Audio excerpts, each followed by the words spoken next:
Seja muito bem-vindo a mais um episódio do podcast Além do Jaleco. Eu sou o Renan, host do podcast e fisioterapeuta, e hoje eu estou aqui com o Dr. Hayashi. Muito prazer, doutor. Muito obrigado por ter participado do podcast. Prazer é tudo meu, pô. Valeu, muito bacana. Então, doutor, vamos abrir um pouquinho aqui nesse início, tá? Queria que você se apresentasse, falasse um pouquinho o que você faz, seu dia a dia, tá? Explicasse um pouquinho aí da sua trajetória. Vamos lá, então. Meu nome é Matheus Hayashi, dono do Instituto Hayashi. Tem essa clínica, essa ideia já dessa clínica já fundada desde o início da minha atuação na faculdade, né? E hoje estou realizando o meu sonho de estar com o Instituto cada vez maior, né? Minha rotina aí é basicamente viver a medicina e ainda vivo um pouquinho do bodybuilding, né? Uma vez que eu já fui atleta de fisiculturismo desde o ano passado, onde eu tive que me aposentar dessa carreira, por conta de ter que dar foco realmente no Instituto, né? Legal.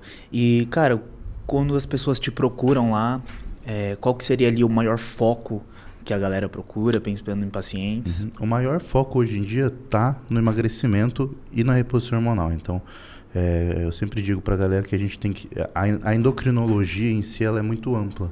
Ela aborda várias doenças.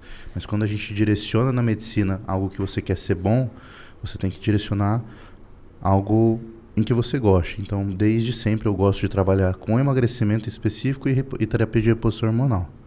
Beleza? E essa parte de emagrecimento, então, até abordando já um pouquinho mais específico até do procedimento em si, tudo que a pessoa faz ali com base na especialidade, cara, o que você está encontrando hoje, atualmente, que as pessoas mais estão buscando relacionado a esse emagrecimento? É estilo de vida, é hábitos ou por exemplo, até as próprias canetinhas? Eu acho que hoje em dia está em alta emagrecer, está em alta se cuidar agora, né? Eu pego muita gente fugindo de procedimento cirúrgico com a bariátrica, que acaba com a qualidade de vida da pessoa. E agora que a gente tem essa oportunidade de emagrecer, não de uma maneira mais rápida, mas só que de uma maneira mais sustentável e mais saudável, como, por exemplo, as canetas emagrecedoras, que são ditas por aí, as pessoas estão procurando mais. E aí a galera busca esse emagrecimento rápido, mas tem todo esse lance de não ser a todo custo, de ser algo saudável. Como que é a abordagem? Quais são as dificuldades ali que a pessoa encontra? Exatamente. Eu sempre digo que a caneta não faz milagre. Ela é uma ferramenta que eu dou em um ambiente controlado, que é a clínica, para que a pessoa consiga executar esse trabalho de uma maneira muito mais eficiente, numa escala de tempo menor, tá bom? Antigamente a gente não tinha isso, a gente tinha remédios psiquiátricos, como a sibutramina, que tem reganho de peso. Hoje em dia a gente tem canetas para auxiliar, tá?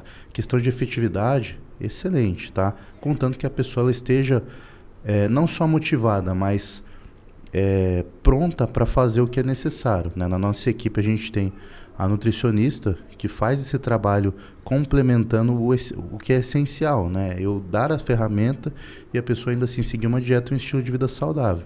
Uma vez que a pessoa emagrece, ela é muito difícil ter a reincidiva, ou seja, ela voltar para o que ela era antes, porque ela gosta do resultado e normalmente ela consegue se manter depois.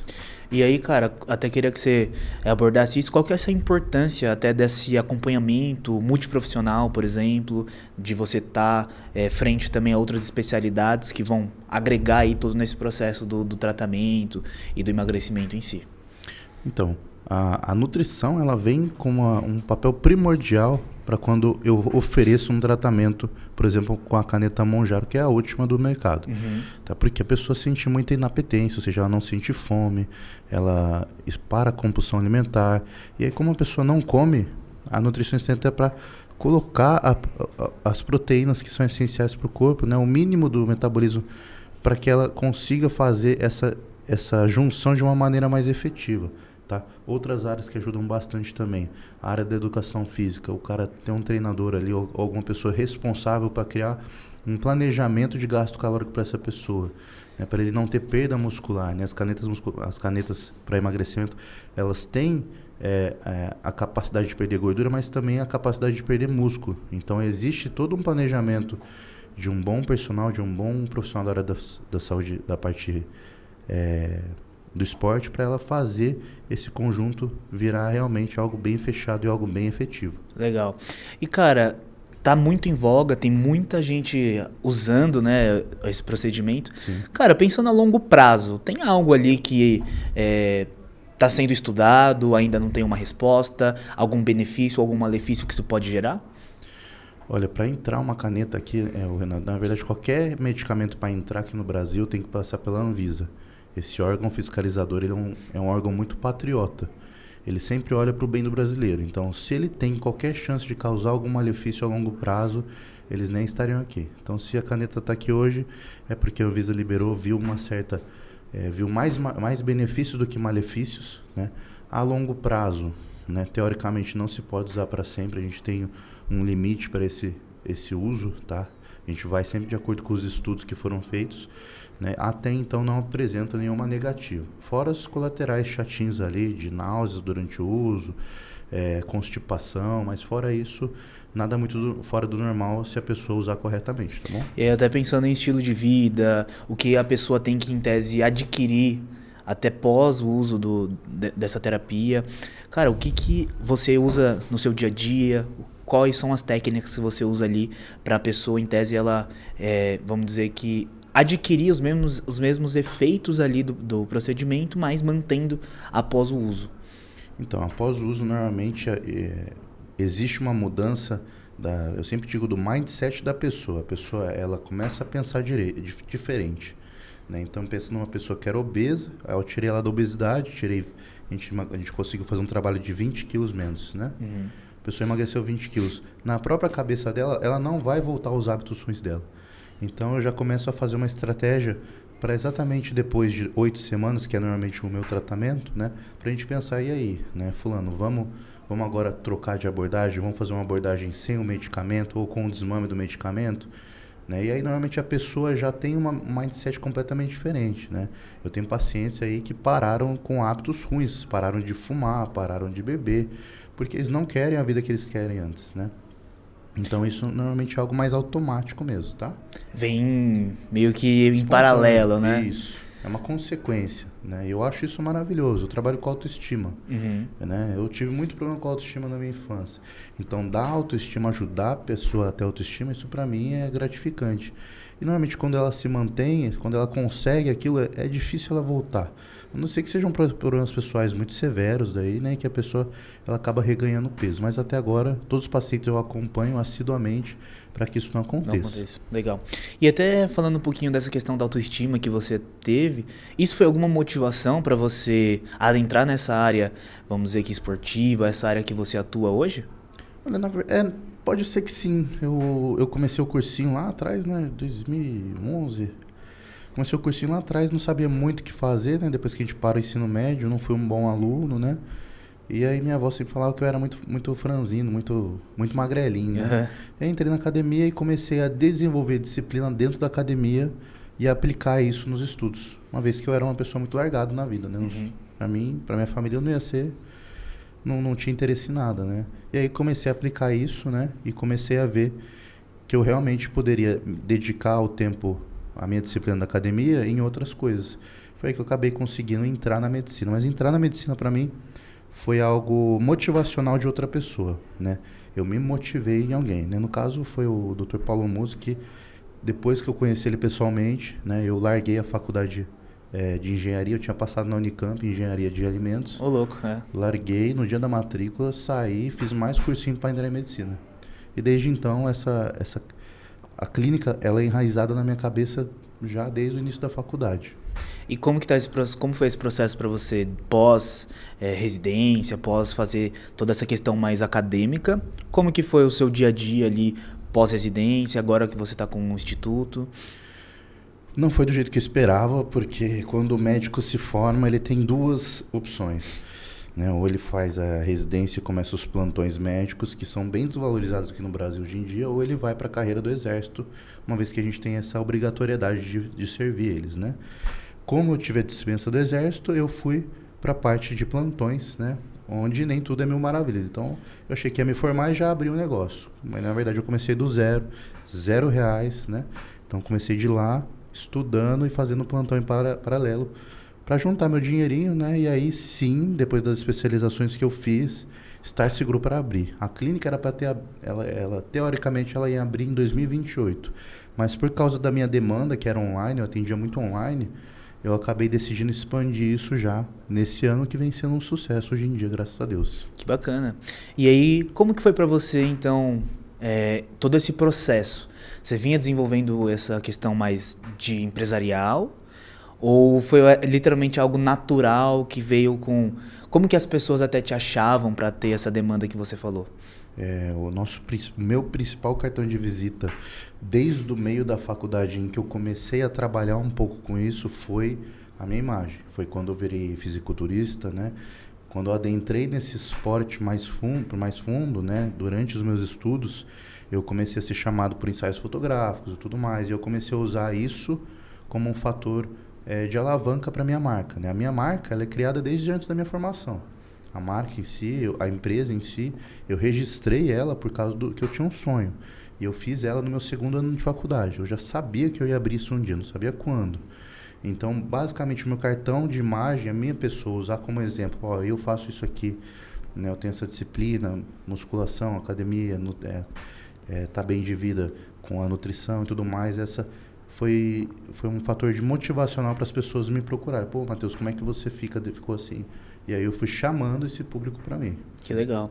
E, cara, pensando um pouquinho até nessa questão de você, em tese, ter vivido na pele o que os seus pacientes vivem, um pouco desse portfólio, você pode compartilhar um pouquinho como que foi essa vida de atleta?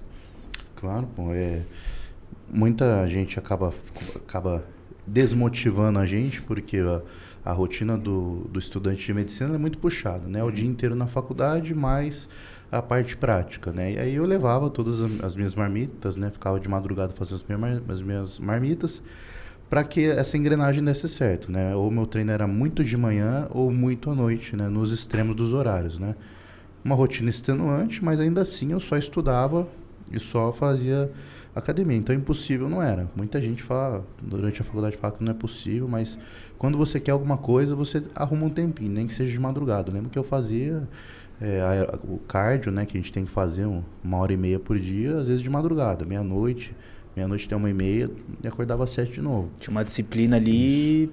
Absurda, né? Isso. E eu sempre apliquei isso nos estudos. Se eu consigo aplicar isso num corpo, eu consigo aplicar isso nos estudos, para que eu consiga desenvolver melhor. Tanto que foi assim que eu fui lidando com a própria faculdade, né? E você competiu a nível amador, a nível profissional? Cheguei a quase bater na trave no profissional, né? A gente passa pelas qualificatórias. Eu comecei como amador, e como eu tinha um coach na época, que é um preparador físico, né?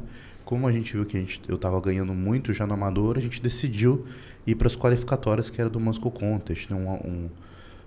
Uma federação que abria portas para o profissional, que abre até hoje, né? E aí eu cheguei aí pro Arnold Classic, que é um evento muito já mais... É um evento pré-qualificatório, mas dali não saí, porque realmente existem pessoas que não só são muito melhores em âmbito de dedicação, mas em âmbito genético também. Foi ali que eu fui parando, né? Dando uma freada, porque realmente ali existe uma parte que é um dom, a pessoa nasceu para isso. Um Ramon da vida, um algo desse. da vida, um Chris Bumstead. Eles são fora dali, eles fazem tudo e mais um pouco, com certeza. Nenhum mérito vai para outra pessoa, mas eles têm uma genética também incrível. E o quanto você considera importante e até primordial você ter sido atleta e você hoje trabalhar com esse público? É essencial.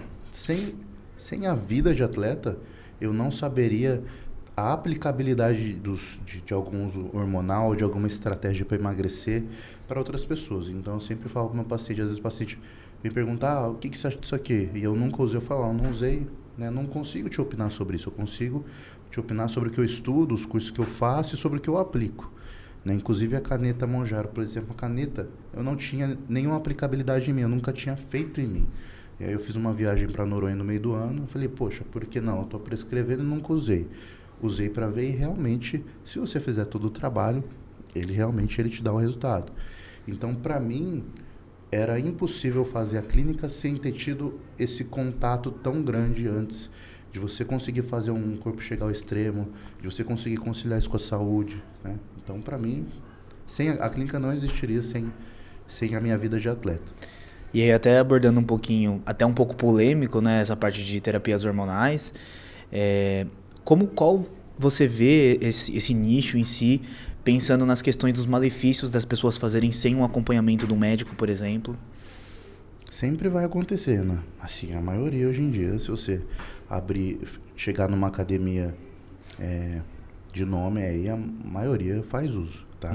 Alguns não dá nem para perceber, mas eu sempre digo, o paciente que está usando, ele vai te procurar, ele não vai deixar de usar se você falar para ele não usar. Tá. Então ele vai usar de qualquer jeito. Então eu acolho esse paciente e instruo ele para minimizar os danos do que ele já está fazendo. Eu mostro, eu espelho numa TV igual aqui, o exame de sangue dele e falo, ó, falando, isso aqui está acontecendo com você, isso aqui está acontecendo, vamos corrigir, vamos tirar o pé do acelerador, vamos mexer com outras coisas, vamos diminuir a dosagem, porque o paciente não vai embora. Porque se eu chegar e falar, ó, tá tudo alterado, você tem que parar de usar esteroides, aí ele vai embora, ele vai dar as costas e vai se aplicar normalmente. Então é melhor acolher esse paciente que já usa, né?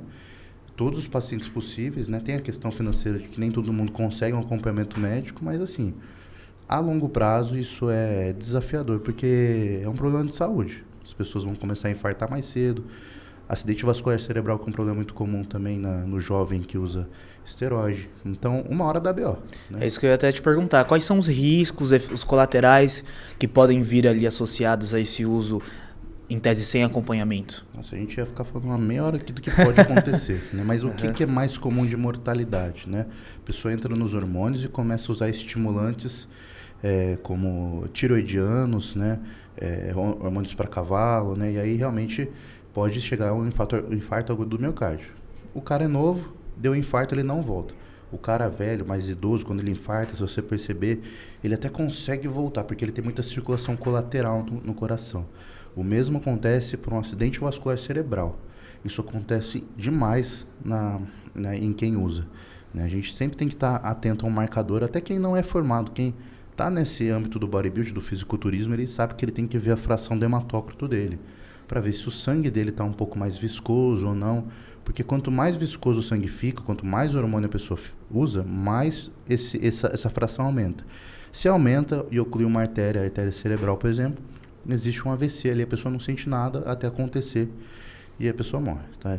Entre outros colaterais, acne, né? Problemas como ginecomastia, queda de cabelo, transtornos de humor, depressão após o uso, né? Tem um monte aí, cara, que a gente pode citar, mas de fatalidade mesmo, em suma, né, infarto, em primeiro lugar, né, seja por uso de diuréticos, enfim, muita coisa junto, ou um AVC, tá bom? Entre isso, a gente tem outras doenças coronarianas, né, hipertensão arterial, a pessoa fica hipertensa. Quantos pacientes não pegam hipertenso, a pessoa nem sabe? Tira uma pressãozinha lá, já está alterado. Aí o cara não sente, né, sente uma leve dor de cabeça, às vezes, né, e insuficiência cardíaca crônica, tá? A pessoa não sente até o dia que ela começar a se sentir muito cansada, né? E a pessoa não vê, não consegue correlacionar. E aí quando vê já é um pouco tarde, né? E aí pensando no seu dia a dia clínico, na sua experiência, tem algum tipo de perfil de pessoa que você não recomenda o uso? Tenho pessoas que têm histórico de câncer na família, já tiveram câncer, né? Qualquer problema coronariano ali, se a pessoa já faz uso de um antihipertensivo, por exemplo. Eu já uso losartana, já uso telmisartana, que seja qualquer remédio que a pessoa já use, a gente já tem que ficar de olho, porque o hormônio em si, ele já pode alterar essa pressão arterial. Então, se você vai lá, o cara já usa um antihipertensivo, você dá um outro remédio, um esteroide que desregula a pressão, isso já é um red flag que a gente chama, né? Um sinal, um alerta vermelho, né? Outras doenças aí que até dá para cogitar o uso, mas tem que ficar de olho, é diabético. Diabético gosta de vir achando que isso é uma fórmula mágica, mas não é, né? E acredito que mais doenças coronarianas mesmo, tá? Legal. E aí até trazendo a sua percepção, como que você vê hoje que tem infinitos conteúdos, Instagram, YouTube, referências ali do bodybuilding em si, que eles acabam, né, tendo todo esse lado mais educacional também, de trazer ali o conhecimento, mas como você vê isso pensando na parte médica? Você vê que, pensando na questão dessa influência, isso pode ser alguma coisa negativa, pensando que a maioria não é médico, né, tirando o Muzi? Uhum. A maioria se espelha nas figuras icônicas aí no Instagram. O Instagram a gente abre hoje em dia e fica rodando ali, cara. Se o seu perfil é de ver coisa de fisiculturismo, ele vai jogar esse tipo de conteúdo para você, né? Hoje em dia a gente tem podcasts que só falam sobre hormônio, né? Eu acompanho, eu acho o máximo, porque é um lugar de informação, eles sempre falam, os hosts sempre falam, é um lugar de informação, não para você usar. Mas no fundo a galera capta de uma maneira errada ali e acaba aplicando para eles mesmos, né? Tem a sua influência positiva, eu acho que é melhor ter mais informação do que omitir essas informações. Então, é melhor que o fisiculturista fulano fale o que ele use, do que ele não falar, porque aí vira uma caixa de mistério e a pessoa vai tentando descobrir. Então, eu prefiro que todo mundo seja muito transparente, né? Eu, por exemplo, se a pessoa chegar no consultório e perguntar para mim o que eu já fiz uso, eu falo sem nenhum problema. Inclusive, o que eu uso hoje em dia para manter uma longevidade saudável, falo os prós e contras, o que já aconteceu comigo. Eu já tive problemas de saúde por causa disso. Né? Inclusive, isso foi um alerta vermelho para mim durante a faculdade que me fez olhar com outros olhos. Falei, isso aqui vai me matar, o que eu vou fazer da minha vida, entendeu? Hoje em dia eu prezo muito mais, eu trago para a clínica o conceito de performance e saúde, que é a pessoa conseguir uma longevidade hormonal, um shape bacana, sem os efeitos deletérios que o hormônio esteroide pode causar. Tá? Que bacana. E aí, até pensando nesse público, como você vê até o crescimento dessas pessoas? Então, pensando tanto no hoje e como você também imagina a longo prazo, pensando que acho que uma percepção que eu tenho é que muita gente hoje busca o emagrecimento, igual a gente comentou, muita gente até busca até uma performance, eu acho que até os campeonatos aí devem ter tido até um boom também. Então, como que você vê hoje esse público e também como você espera que, pela sua experiência, esteja lá na frente? Esse público está em ascensão, não vai parar. A minha clínica está cada vez mais lotada. Eu estou sem vaga, por exemplo, até outubro. Até final de outubro a gente está de agenda preenchida. E a maioria dos pacientes não é que quer usar, ele já está usando, quer saber o que está acontecendo. Eu estou com muita acne, estou sentindo isso, aquilo. Então, normalmente, essa pessoa já vem já com um histórico de alguma coisa. E eu acho que vai aumentar cada vez mais. Agora, com essa febre de emagrecer, cada vez mais gente usando a caneta por conta, aí até o Brasil restringiu, o Conselho Federal de Medicina restringiu para controle especial, ou seja, tem que ter receita para comprar, mas o brasileiro ele pega de qualquer jeito as coisas, né? Então ele consegue dar aquele jeitinho, né? Então, assim, público em ascensão não vai diminuir. Se você for para regiões litorâneas, da onde eu me formei ali no interior do Rio de Janeiro, o pessoal, ama se cuidar, cara. O pessoal ama se cuidar. Você passa na hora ali, cara. É um lifestyle, né? É um lifestyle, né? Tem gente que não faz uso de nada, mas você vê uma mulherada ali de mais idade ali, dá para ver claramente que elas já entenderam o conceito de uma reposição hormonal, né? E elas fazem adequadamente, mas existe muito uso exacerbado ainda e eu acho que isso não vai parar. Cabe aos médicos que terem uma cabeça mais aberta de pegar esses pacientes e falar, não é assim, né? A gente pode fazer de uma maneira mais saudável, né? Porque se o médico falar, sai daqui, que é o que acontece muito, tá? Muito paciente falou, o médico falou que não tá nem aí, que é para eu parar, senão eu vou morrer. Então, esse cara não vai ouvir, não vai ser ouvido. Então, a gente tem que ter mais médico que ouça. Aqui em São José tem muitos médicos bons que ouvem o paciente e trazem ele para essa perspectiva, né? Conscientizar. É assim, é sensato. Quer pagar o preço? Então, vai ser assim. Então, pelo menos conscientizar essa galera, entendeu?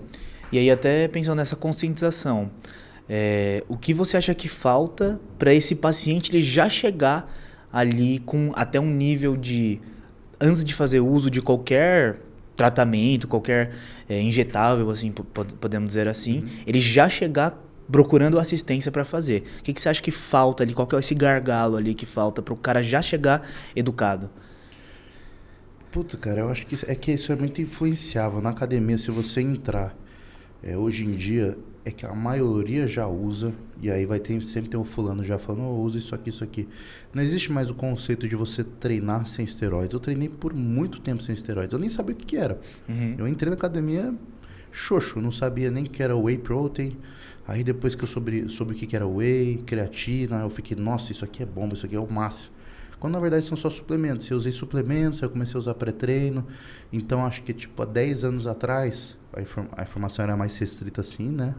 Mas eu não tinha nem essa consciência. Eu lembro que eu treinava, eu só queria evoluir da maneira mais disciplinada possível. Hoje em dia a pessoa entra e ela pergunta já o que eu posso tomar para melhorar.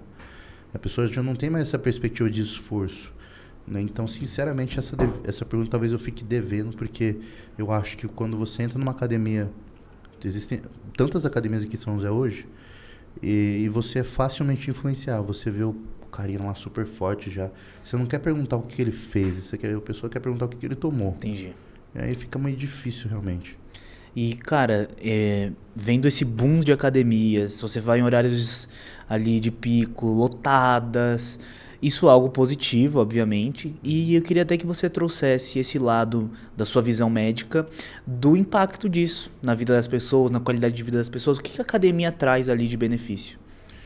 Cara, acho que inúmeras coisas aí. Se a pessoa realmente for lá para saúde, né? Lógico que de tabela a pessoa vai ter um corpo melhor, né? Mas se ela busca saúde, um treino uma sessão de musculação de 50 minutos, que seja só uma função anaeróbica, a pessoa vai levantar peso, ela aumenta já os níveis de testosterona dela, aumenta os níveis de GH, diminui os níveis de cortisol, que são hormônios ali que a gente fica muito estressado, né? Então diminui esses níveis de cortisol, libera hormônios como hormônios do prazer, né? Serotonina, que a pessoa se sente bem consigo mesmo, né? A pessoa melhora os níveis de colesterol se ela tiver algum nível já comprometido. A pessoa detoxifica o corpo realmente. Então não é um copo com alface e gengibre que vai detoxificar o fígado dela. É realmente o exercício físico. Ela realmente revigora, né? Eu sempre digo, os melhores remédios está em realmente ou emagrecer ou fazer exercício físico. Nem que a pessoa só ande 30 minutos da esteira. Se a pessoa não tem a capacidade, não consegue ir na academia, por exemplo. Qualquer tipo de exercício físico é válido para a saúde, tá? Cardiovascular, né? Função pulmonar, isso tudo preserva o ser humano de uma maneira incrível, tá? Aliar a função anaeróbica, que é a musculação, com a função aeróbica, isso aí é o combo perfeito para você evitar medicamentos quando você for mais velho. Tá bom? E aí até pensando nessas pessoas com comorbidades, né? Então que tem ali alguma questão cardíaca, pulmonar e etc. Quais são os cuidados e os riscos que essas pessoas têm que ter ali no ambiente de performance ou no ambiente de um treinamento, por exemplo? Perdão, pode repetir? Essas pessoas que já têm alguma comorbidade, quais são os riscos delas estarem fazendo ali um treinamento em academia, algum outro esporte em si? Pensando nessa área médica, o que a gente tem que se preocupar ali? Ah, tá, sim. Bom, as pessoas que já têm uma comorbidade, elas têm que ser passadas por uma avaliação física de risco, né? Isso, a academia já exige isso, mas normalmente a academia só existe uma folha de papel que ele pergunta ali. Todo mundo coloca não, né? Coloca não, né? Faz um traço no não e assina, né? Quando na verdade deveria ser instituído um teste ergométrico simples, pelo menos, né? Nem que fosse um eletrocardiograma, né? Algo simples, de baixo custo, para que realmente visse se a pessoa ali ela está apta a se esforçar um pouco mais, a trabalhar o coração dela um pouquinho mais, né? Então, isso é muito particular, né? Se a pessoa vai lá com uma insuficiência cardíaca, se a pessoa é diabética, o treino dela muda, e aí um profissional da área da saúde, um personal trainer daí, né, saberia falar melhor que tipo de treino se encaixa nele, mas a realidade é outra, né? A pessoa chega lá, pagou a matrícula, ela só assinar um termo ali de responsabilidade que não vai acontecer nada com ela, e normalmente ela assinala não em todas as perguntas ali sobre doenças, né? E aí a pessoa treina sem instrução nenhuma. Eu acho que todo mundo assina lá, não, você nem lê muita coisa, você só coloca não. Nem Né? Exatamente. E aí pensando um pouquinho nisso, até agora trazendo um lado um pouco mais de performance em si, né? Então a galera que te procura pensando em performar, ou melhorar a estética, ou chegar ali a um nível competitivo, por exemplo, aí não pensando em terapias injetáveis nem nada, mas pensando nesse impacto, como que um médico ele consegue auxiliar essas pessoas a atingirem ali o pico de performance? A gente sempre pega esses pacientes, né, que já estão no estado de homeostase. Eles chegam assim e falam, Matheus, eu tô assim assado, eu já tô com a dieta regrada, já tô com com treino no máximo, eu ainda não consigo performar melhor do que eu performava antes, eu não consigo quebrar essa barreira. Isso se chama homeostase, o corpo entra em equilíbrio, ele não quer performar melhor. Não é interessante para ele gastar mais energia que o normal. Então a gente destrava isso como? Normalmente eu peço exames de sangue, eu quero ver o que está alterado, alguma coisa, né? Passo ele numa balança de bioimpedância, né? A gente tem lá na clínica, por exemplo, uma balança já de última geração, em que ele capta todo o momento dele, o quanto ele tem de gordura, o quanto ele tem de gasto de caloria parado, quanto de músculo ele tem. E ali a gente consegue ver o erro, alguma coisa para a gente fazer ele performar melhor, seja através de um pré-treino manipulado específico, né? Aqui no Brasil, uma ressalva, existem farmácias de manipulação, isso não existe em nenhum outro lugar do mundo. E isso é incrível porque o médico consegue formular a dosagem na quantidade que ele quer, então não é generalizado. Então se eu quero um pré-treino para um cara que eu tenho algumas pacientes que gostam de maratonar, né? Faz aquelas meia maratona e tudo mais. O que eu posso dar para elas elas atingir esse resultado de uma forma melhor, né? É um intratreino, né? É um intratreino, eu faço uma formulação que faça ela durar mais ou que faça ela ficar mais agitada, né? Então, tudo isso a gente trabalha na consulta, né? Para ver o que é melhor para ela, né? E a gente divide isso, né? Um exemplo muito claro, né? Eu tenho pacientes de CrossFit. CrossFit trabalha com potência, com coisas rápidas, então eu tenho que dar algo para ele ter uma força maior na hora, né? Agora já um cara que corre meia maratona, ele precisa performar por mais tempo, um endurance, então eu preciso de produtos, de fitoquímicos que melhoram a atividade dele a longo prazo, não a curto prazo. Então para cada paciente, para cada tipo de atleta, é uma estratégia diferente. Que bacana. E aí até queria que você pudesse compartilhar pra gente alguma dificuldade, algum caso que você já atendeu, que você ficou marcante aí na sua trajetória. Fisiculturista. O fisiculturista é o cara mais difícil de se mexer. Nem para o médico, isso não existe nenhuma formação que saiba tratar o fisiculturista. Quem que trata o fisiculturista? Quem já foi fisiculturista normalmente.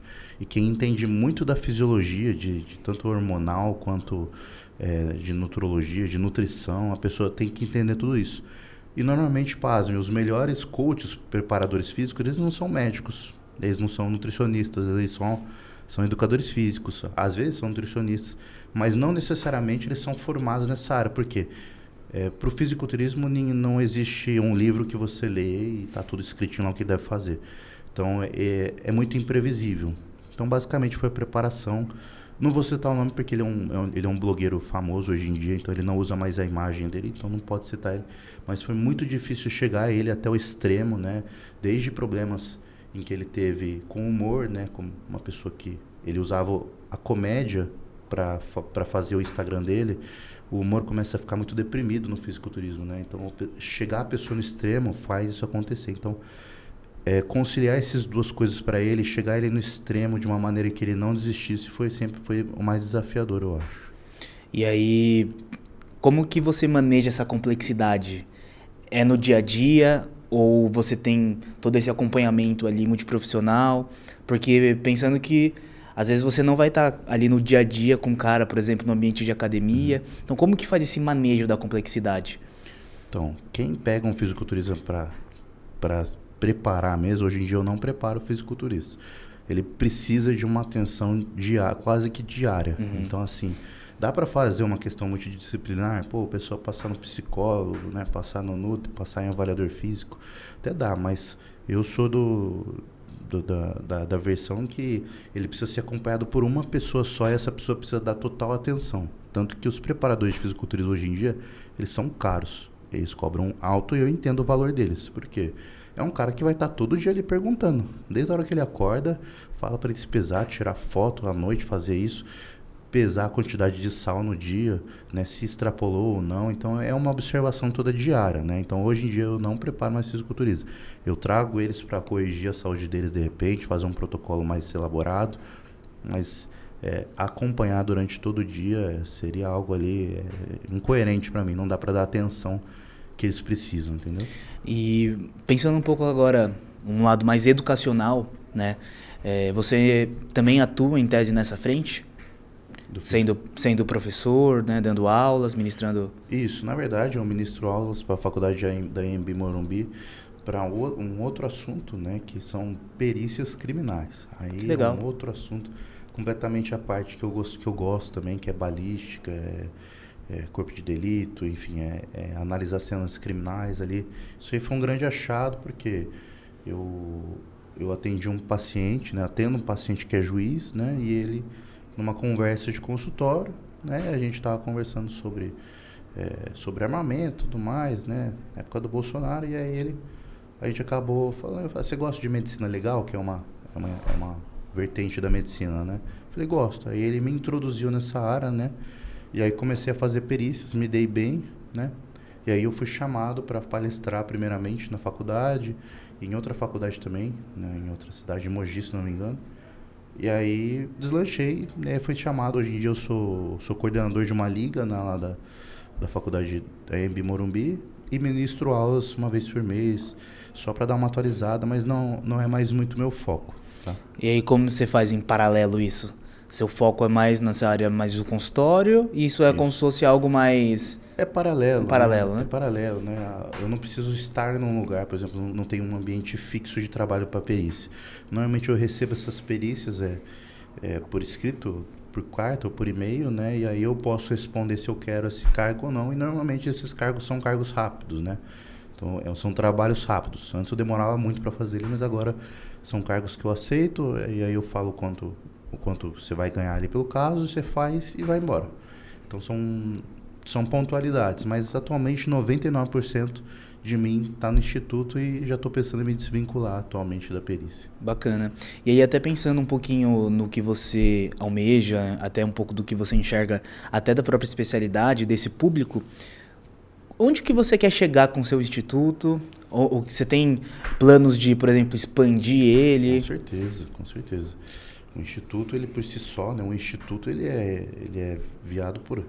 Ele é realmente uma questão multidisciplinar, né? Hoje em dia eu tenho a nutricionista, um treinador que faz por fora ali se precisar de um treinamento específico, né?